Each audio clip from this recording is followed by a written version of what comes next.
사람들은 온갖 수단과 방법을 사용해서 선한 결과물들, 어떤 열매들을 만들어내고자 여러 가지 다양한 방법들을 사용하고 있습니다. 하지만 결국 얻어내는 것은 사실 허상이고 또 악한 결과물 뿐이라는 것을 우리는 역사 속에서 경험하며 알 수 있습니다. 이러한 결과물들을 얻게 되는 이유는 무엇이냐면 인간이 악한 죄의 본성으로 인해서 선한 결과물을 만들어낼 수가 없기 때문입니다. 선한 결과물들은 언제나 하나님을 통해서만 주어집니다. 오직 하나님의 은혜와 자비와 긍휼과 그 사랑을 통해서만, 그 하나님을 통해서만 진정으로 하나님께서 원하시는 좋은 결과와 열매를 맺을 수 있다는 것입니다. 그러므로 사람에게 가장 절실히 정말로 요구되는 것은 무엇이냐면 인간 스스로의 힘을 의지하지 않고 인간 자신을 의지하려는 힘을 철저히 벗어던지고 하나님께 겸손히 은혜를 구하는 것, 그것만이 진정한 의미에서 우리가 올바른 결과물들을 얻을 수가 있습니다. 우리에게 참된 유익을 줍니다.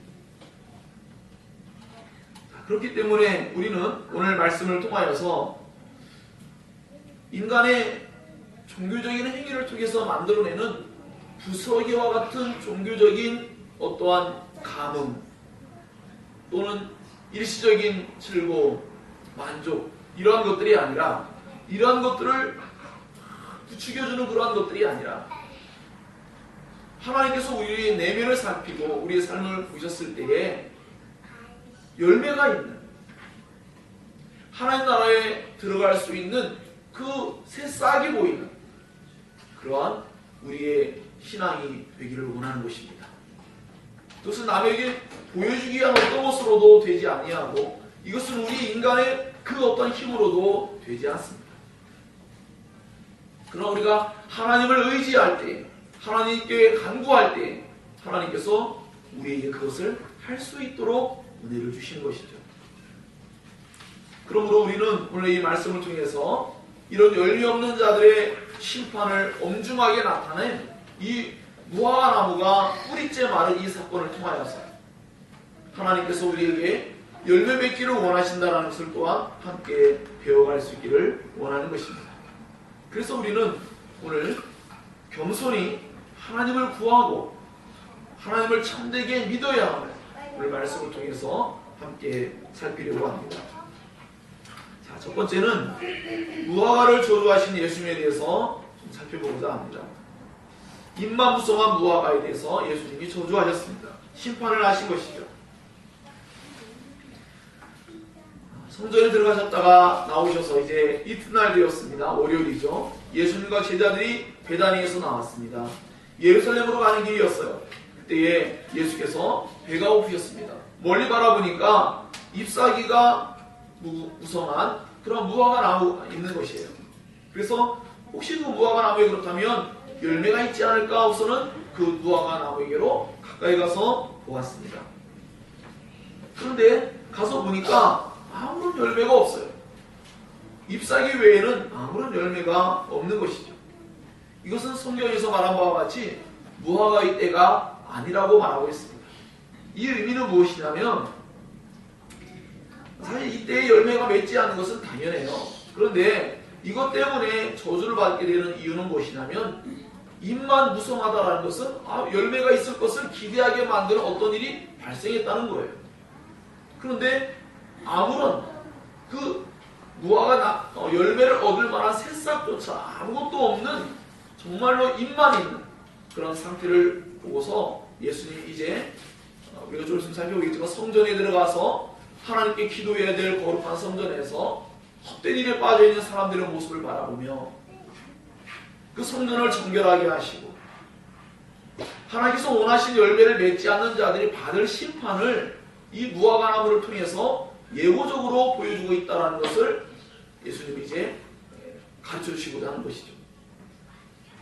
그러므로 오늘 본문 말씀을 통해서 중생하지 아니하고 진정으로 성령으로 말미암는 그 열매가 없는 사람들, 그들이 당하게 될 심판의 모습을 오늘 성경을 통해서 우리는 보게 됩니다. 그리고 너무나 사실 두려운 말씀은 이러한 말씀들이 세상에 있는 사람들 향해서 말한 것이 아니고 지금 유대인들에게 하신 말씀이에요.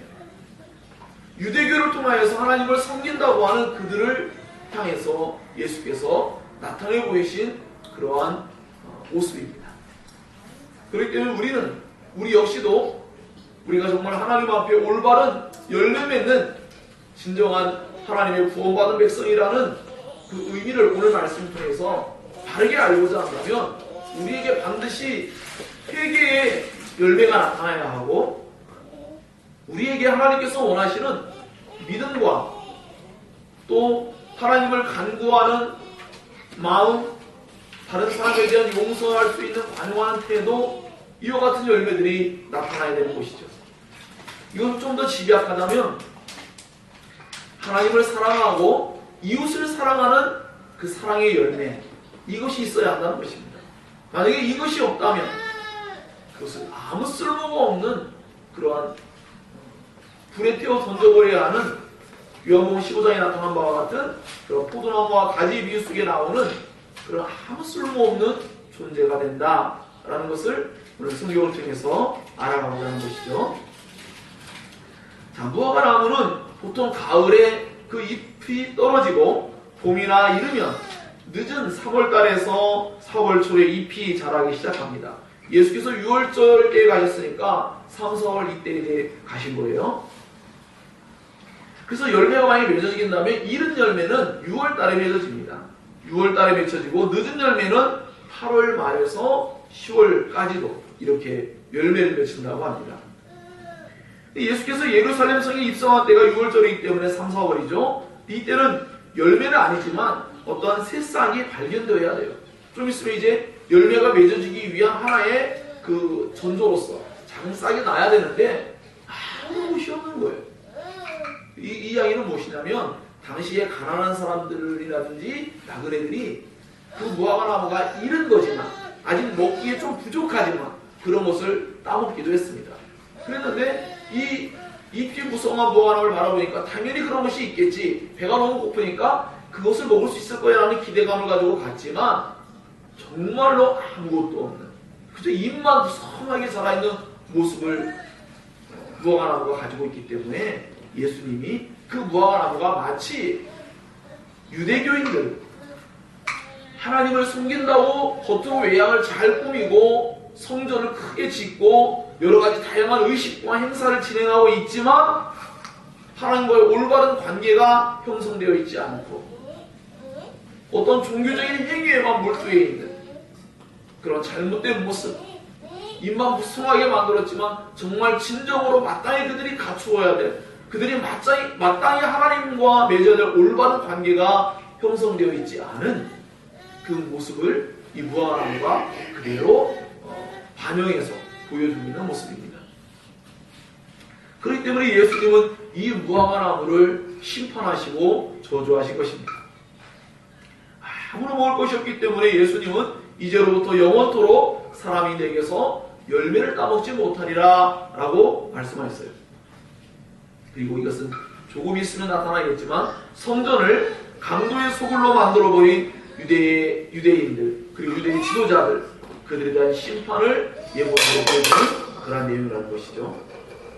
잎은 있지만 작은 어떤 열매도 기대할 수 없는 그런 상태에 놓여있는 모습, 하나님을 존경한다고 하면서 외적인 모양을 그럴싸하게 잘 갖추고 있지만 그들의 마음은 하나님에게서 멀어져 있는 그런 모습이죠. 우리도 그럴 수가 있습니다. 종교적인 여러 가지 행위를 하고 있지만 오히려 하나님에게서는 멀어져 있는 모습일 수 있는 것이죠. 인간의 마음이 이렇게 이율배반적인, 정말 겉으로 보는 것과 실제와 너무나 다른 이 사람의 마음을 누가 알겠냐는 거죠.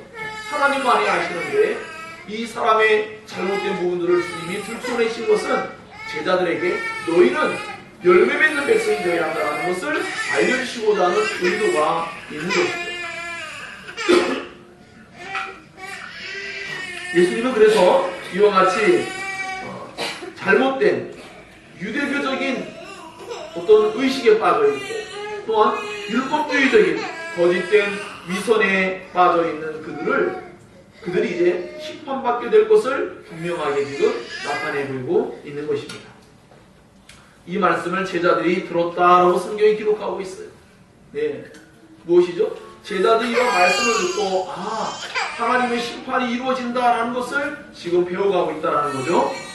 자, 그렇기 때문에 오늘 우리는 본문을 통하여서 우리 역시도 이 말씀을 듣고 있습니다. 오늘 우리도 주님의 이 행위를 우리는 성경을 통해서 보고 있고 듣고 있는 것이죠.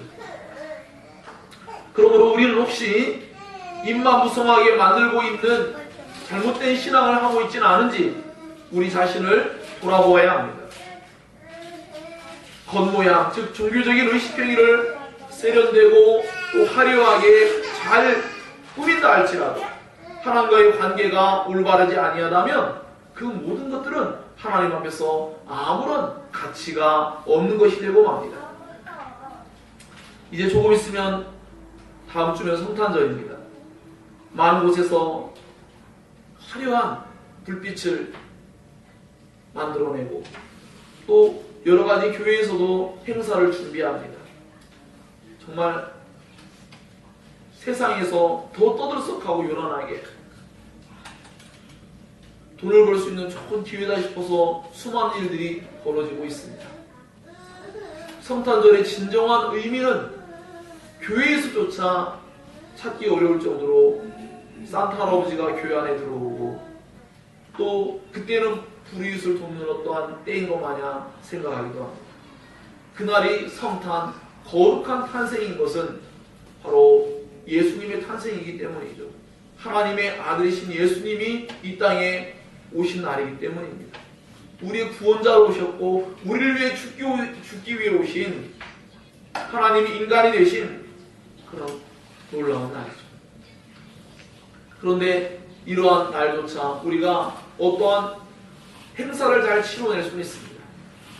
큰 교회는 성탄절 칸타타도 하고 여러 가지 연극도 하고 저희도 과거에 그런 일을 좀 한 적이 있지만 그런 일에 너무 몰두하는데 사실은 그 일을 하는 데 있어서의 즐거움은 가지고 있지만 정말로 그러한 때에 예수님이 이 땅에 오신 진정한 목적과 이유들을 바르게 깨닫고 자신과의 관계 앞에서 자신이 하나님 앞에 구원의 백성으로서의 올바른 자리에 서 있지 못하고 그저 즐거운 날로서 휙 지나가 버리고 마는 그러한 일이 이 땅에 사실은 많이 일어나고 있습니다. 그래서 저는 너무나 참 감사하게 오늘 이 말씀이 성탄절을 준비하는 데서의 마음 자세를 갖게 하는데 참 너무나 복된 말씀이다 라고 생각합니다. 또한 제가 의도한 것은 아닌데 신기하게도 여러분이 지금 함께 예배관 우리가 제네바 신앙문답서를 가지고 신앙문답을 하고 있죠. 다음 주 말씀이 성탄절에 대한 그 문답이에요. 예수님의 성육신에 대한 문답이에요. 정말로 기가 막히게 이렇게 딱 맞추어서 그것을 문답할 수 있게 되었어요. 그런데 오늘 이와 같이 오늘 성경 말씀을 통해서 우리도 듣고 정말로 중요한 것은 뭐냐면 우리 역시도 이런 말씀을 들었음에도 불구하고 어떠한 의식과 어떠한 위선적인 잘못된 신앙에 빠진다는 것은 정말로 안타까운 일입니다. 모르고 있으면 할 수 없지만 알고 있음에도 불구하고 그러한 죄에 빠져든다는 것은 정말로 불행한 일이죠. 사랑하는 여러분, 그러므로 우리들은 오늘 말씀을 통해서 우리 자신들이 하나님과의 관계가 어떠한지 자신을 돌아볼 수 있는 그러한 여러분에게 진정한 유익이 되는 말씀이 되기를 원하는 것입니다. 우리는 하나님을 마음과 뜻과 성품과 생명을 다하여서 사랑하는 그러한 일에 진정한 관심을 보이고 열정을 나타내는 우리가 되어야겠습니다. 우리는 하나님 외에는 그 어떤 것도 우리에게 진정한 즐거움과 행복이 될 수 없다는 진정한 신앙 고백이 우리 안에 있어야 합니다. 심지어는 하나님을 섬기는 어떤 행위조차도 그 행위조차도 우리에게 진정한 즐거움이 될 수 없고 오히려 하나님만이 진정으로 우리의 즐거움이 되어야만 하고 만족함이 되어야 하고 기쁨이 되어야 하고 참된 행복이 되어야 한다라고까지도 우리는 분명한 의식을 가져야 합니다.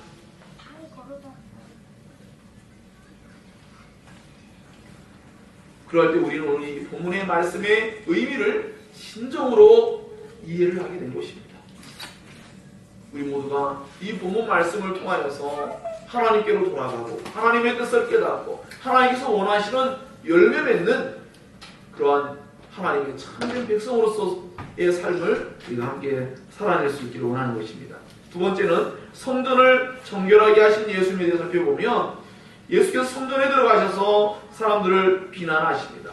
그리고 그들이 하는 일을 금지하십니다. 이 네 부류의 사람들은 희생제사를 드리기 위해서 짐승을 매매하는 자들이었습니다. 또 성전세를 받으면서 부당하게 이득을 취하는 돈 바꿔주는 자들이었죠. 돈을 환전하는 사람들이었습니다. 당시의 화폐는 로마 화폐가 매우 흔했는데 옛 히브리 사람들이 쓴 세겔과 유사한 게 두로 사람들이 쓴 두로의 세겔이었어요. 그것으로 환전하는데 거기에 따른 수수료를 챙기는 그러한 일을 하였죠. 또한 가난한 사람들이 여인이나 가난한 사람들이 비둘기로 제물을 바치는데 그것을 파는 자들, 또 물건을 가지고 돌아다니고 있어요. 사람들이 기구나 지팡이나 신발, 지갑이와 같은 것들을 성전 안에서 가져다니면 안 된다는 것을 그들은 다 무시하고 자기들 마음대로 자기들이 원하는 바대로 하고자 했습니다. 예수님은 하나의 인성으로서 표현할 때 신성으로서도 물론 가능하다고 저는 사실 보는데 어쨌든 예수님은 그들이 가지고 있는 것들을 우리의 인간적인 어떠한 분노로서 엎어버리고 또 그것을 다 못하게끔 금지하는 좀 과격한 어떤 모습을 보이시지만 그것은 하나님이 얼마나 마음에 분노하고 계신가를 우리에게 나타내 보여주는 아주 작은 일이었습니다. 하나님이 정말로 온 세계를 불로 다 태워버릴 수도 있을 만큼 분노하심에도 불구하고 그 작은 의자를 그저 불러 엎으시는 그 일로 표현하셨어요. 장차는 그러한 작은 의자들을 불러 엎으시고 매매하는 사람들, 돈 바꾸는 사람들, 여러 가지 이익을 챙기려고 하는 그 사람들의 그 상을 불러 엎으시는 그러한 작은 일이 아니라 정말로 온 세상을 불러 엎으시는 엄청난 일이 발생하게 될 것을 성경은 우리에게 알려주고 있습니다.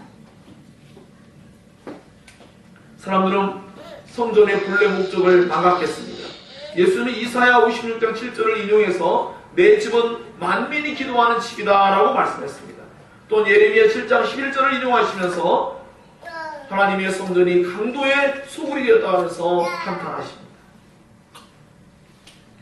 유대인들은 하나님의 성전의 본래 목적으로 하나님을 경배하고 찬양하고 예배하며 희생사를 드린 가운데 하나님 앞에 죄의 용서를 받는 그 놀라운 은혜의 장소를 너무나 변질시켜서 지금 상업행위가 일어나고 있는 곳으로 만들어버리고 강도들이 다른 사람의 돈을 착취하고 빼앗는 것처럼 그러한 곳이요 강도들의 은신처와 같은 곳으로 만들어버리는 그런 일이 발생했습니다. 즉 그들을 예수님은 지금 강도로 여기고 있습니다. 조금 있으면 드러나겠지만 그들은 정말로 강도와 같이 예수님의 목숨을 빼앗으려고 합니다.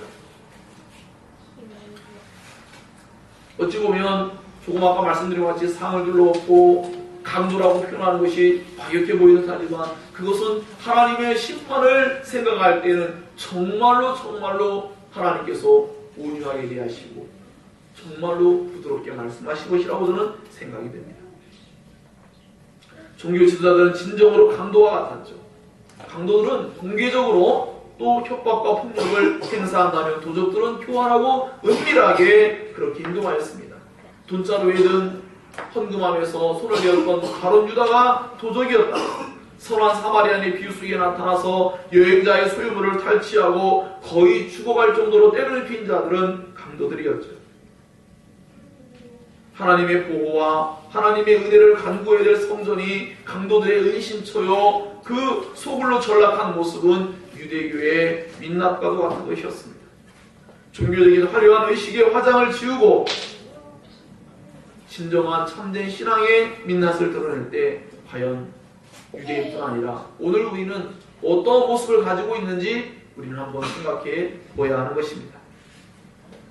지금 우리나라는 최순실 게이트로 말미암아 문서를 앓고 있죠. 예. 청문회장에서 일명 기독교인이라고 불려지는 사람들이 거짓된 종교인의 민낯을 그대로 보여주고 있습니다.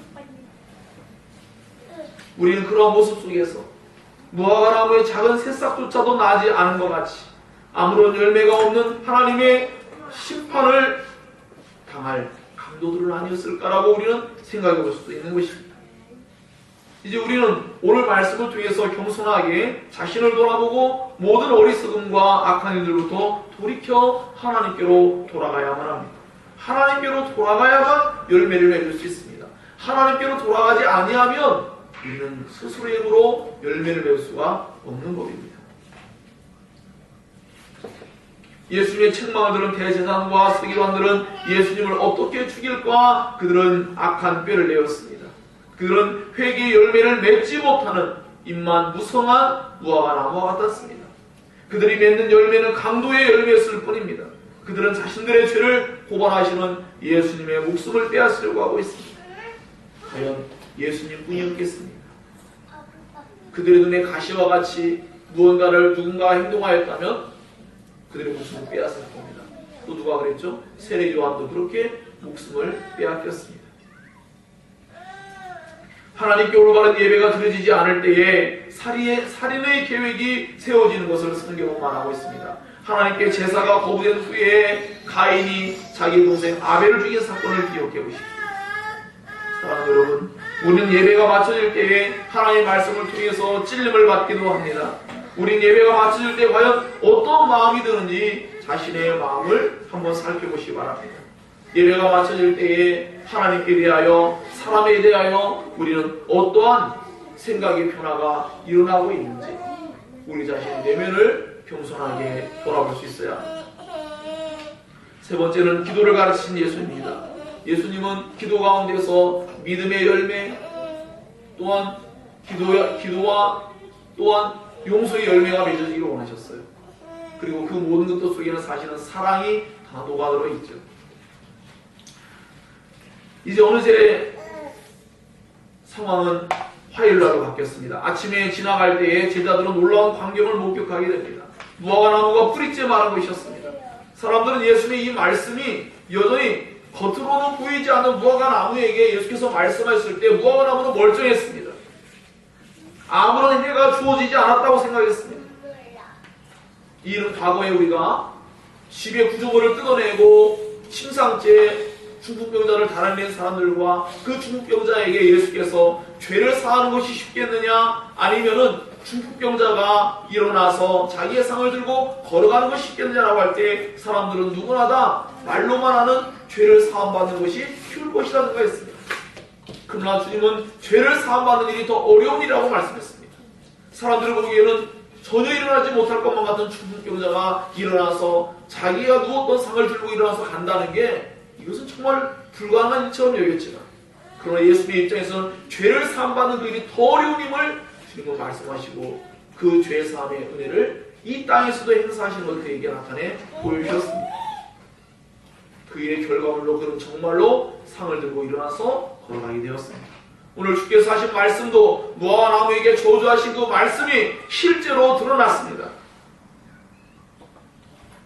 제자들이 보았을 때에 예수께서 저주할 때 제자들은 아마도 예수께서 이러이러한 경고의 말씀과 교훈의 말씀을 하시는구나 라고 이렇게 생각할 뿐이었지만 다음날 아침이 됐을 때 그들은 놀라고 말았죠. 그 무화과 나무에 실제적으로 주님의 말씀이 심판으로서 임했다는 것이 그 무화과 나무가 뿌리째 말라있는 모습을 통해서 확인하게 되었기 때문입니다. 이와 같이 입만 무성한 무화과 나무는 이미 심판의 말씀이 선언돼서 죽었지만 겉으로는 드러나지 않아서 사람들이 알기가 어려운 면이 있을 겁니다. 그러나 다음날 아침에 제자들이 이것을 보았을 때에 그 실제를 보았습니다. 이와 같이 오늘날 수많은 사람들이 하나님의 심판이 없다고 생각합니다. 하나님의 심판을 그들은 두려워하지 않고 있습니다. 그러나 어느 날 새 아침이 밝을 것입니다. 어느 날 자신들이 다른 데처럼 평상시와 똑같이 눈을 떴지만 그 눈을 뜬 그 날이 바로 심판의 날이 될 수도 있는 것입니다.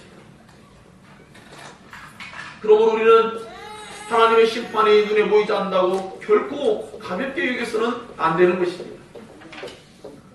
예수께서 말씀했습니다. 요한복음 3장 18절에 그를 믿는 자는 심판을 받지 아니하는 것이요 믿지 아니하는 자는 하나님의 독생자 이름을 믿지 아니함으로 벌써 이미 심판을 받은 것이니라 라고 말씀했습니다. 세상에 속한 사람들은 죽어 있습니다. 뿌리째 말라 있습니다. 오직 하나님의 은혜만이 그 말라 비틀어진 죽어있는 자들을 살려낼 수가 있는 것이죠. 오직 그리스도인들만이 예수 그리스도의 십자가의 대속적인 그 사랑과 은혜로서 죽은 자 가운데서 다시 살아나게 된 자들입니다. 에베소서 2장 1절은 그는 허물과 죄로 죽었던 너희를 살리셨다라고 분명하게 기록하고 있습니다. 무화과 나무가 뿌리째 마른 것과 수많은 사람들의 치유가 일어나는 것은 같은 영적인 원리가 있습니다. 모두 예수님의 말씀의 권위 아래서 이루어졌고 믿음과 연관을 맺고 있습니다. 예수님은 믿음과 연관해서 자신을 따르는 자들에게 믿음으로 하나님께 간청해야 할 것을 가르치고 계십니다. 믿음의 기도는 산을 옮길 수도 있기 때문입니다. 예수님의 이 말씀은 실제로 주께서 지금 산을 언급할 때 언제나 마가복음은 적어도 감람산을 언급하고 있습니다. 하지만 이 산이 정말 어떤 산인지는 학자들도 의견을 달리하고 명확하지 않습니다. 또한 바다에 던지라고 이 바다가 과연 어떠한 바다인지 우리는 사실 알기 어렵습니다. 중요한 것은 어떤 산이냐 어떠한 바다냐는 중요하지 않습니다. 산이 들리워져서 바다에 빠질 수 있다라고 하시는 주님의 말씀이 중요한 것이죠. 또한 이것은 실제적으로 하나님도 바다에 빠질 수 있는 분이시지만 그렇게 하겠다는 의미가 아니라 불가능한 일을 하나님은 하실 수 있다는 것을 지금 말씀하고 있는 겁니다. 우리의 간구하는 기도가 믿음의 기도라면 하나님은 불가능한 일도 가능하게 할 수 있다는 것을 지금 제자들에게 말씀해주고 있습니다. 우리가 정말로 하나님의 말씀을 참되게 믿고 행하고자 한다면 우리의 마음에 의심을 하지 않는다면 하나님은 그 일을 할 수 있다는 것입니다. 그래서 하나님은 예수께서는 제자들에게 하나님을 믿으라라고 말씀했습니다. 우리 이미 앞서 살펴본 바와 같이 부자 청년에게 하나님께서 말씀할 때 예수께서 말씀하실 때 사람으로서는 할 수 없으되 하나님으로서는 그렇지 아니하니 하나님으로서는 다 하실 수 있느니라 라고 말씀한 것을 기억하시기 바랍니다. 오직 하나님의 은혜만이 하나님의 뜻을 이루어내고 기도의 응답을 가져다 주십니다. 사람의 일방적이고 독단적인 그런 말과 바램은 결코 이루어지지 않습니다. 의심을 떨쳐버릴 수가 없기 때문입니다. 장차 예루살렘 성이 이제 무너지고 마가복음의 독자들은 성전을 잃게 됩니다. 그들은 어디에서 기도해야 될까요? 주님은 말씀하고 계십니다. 주님은 어떠한 장소에 제한되지 아니하고 우리의 기도하는 태도, 우리가 정말 믿음을 가지고 기도하느냐 이 여부가 너무나 중요하다는 것을 우리에게 알려주고 있는 것입니다. 기도는 장소가 아니라 믿음과 태도가 중요합니다. 오늘날의 성전은 신자 자신이라는 것을 또한 기억해야 합니다. 고린도서 6장 19절에서 기록한 바와 같이 우리 자신이 하나님의 참된 성전이 됨을 우리는 깨달아야 합니다. 그러면 우리 모든 그리스도인들은 어느 때든지 간에 하나님의 은혜의 보좌 앞으로 담대히 나아갈 수 있게 되었고 예수님의 이름으로 무엇이든지 예수님께 구하면 예수님을 통해서 기도의 응답을 얻게 될 것입니다. 심지어 예수님은 나보다 더 큰 일도 할 수 있다라고까지 주님은 말씀하셨습니다. 주님이 이제 마지막에 용서에 대해서 가르치십니다. 예수는 서서 기도할 때 아무든지 혐의가 있거든 용서하라고 말씀했습니다. 하나님께 자신의 죄에 대한 용서를 간구하면서 다른 사람의 죄를 용서하지 않는다면 그것은 기도를 잘못하고 있는 것이죠. 그것은 열매 없이 입만 무성하게 만드는 그런 잘못된 종교 행위를 하고 있는 것입니다. 그러므로 진정한 기도의 사람은 다른 사람과의 관계에서 관용하고 용서하는 행위를 잘하는 사람입니다.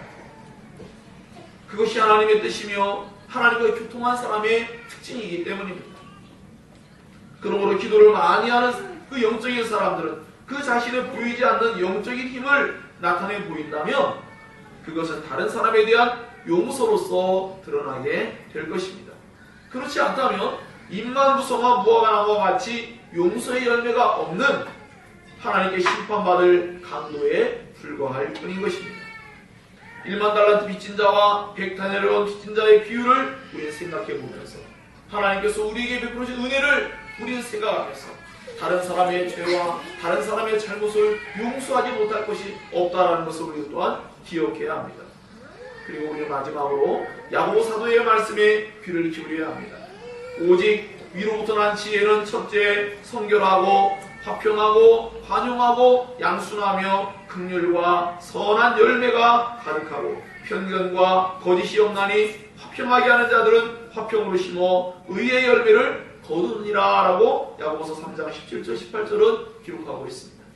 그렇습니다.